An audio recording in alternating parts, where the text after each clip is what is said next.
And exhausted, yet still only partway through their nearly 5,000-kilometer journey to Santiago. In Chile's north, the small village of Colchane has seen an influx of migrants that has significantly outnumbered the local population. Colchane is in the Atacama Desert at nearly 4,000 meters above sea level. The llamas outnumber the locals, the majority indigenous Aymaras who sell their wool and meat. Here there are no basic services, not even sewerage or electricity. So when more than 6,000 undocumented migrants suddenly began arriving from across the border with Bolivia 6 weeks ago, residents say they felt invaded.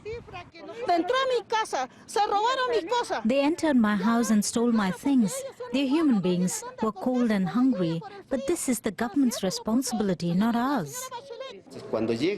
The number of migrants has more than doubled the number of residents here. When huge numbers of outsiders arrive with different customs, for example, sacking our homes, that produces a cultural clash. The migrants are penniless and exhausted. Many arrive traumatized after experiencing robbery, violence, and even rape along the 4,700-kilometer route from Venezuela. We're here waiting for buses to take us to the city where we will get tested for COVID. And with the help of God, after that, we'll go to the capital.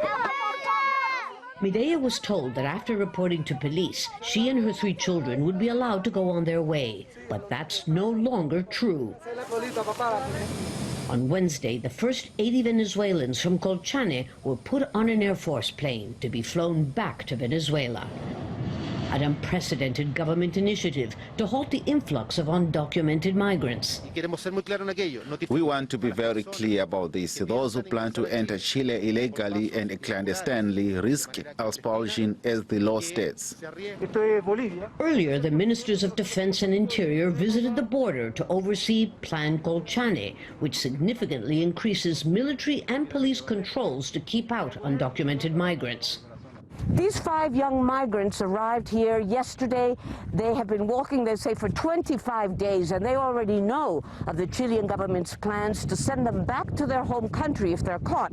So they say they're going to walk through the desert here, around the mountains, avoid police blockades or barriers, anything they need to do to keep going. Others simply can't keep walking, like Naile, who brought her 10-year-old granddaughter, Ashley, to Chile to join her father.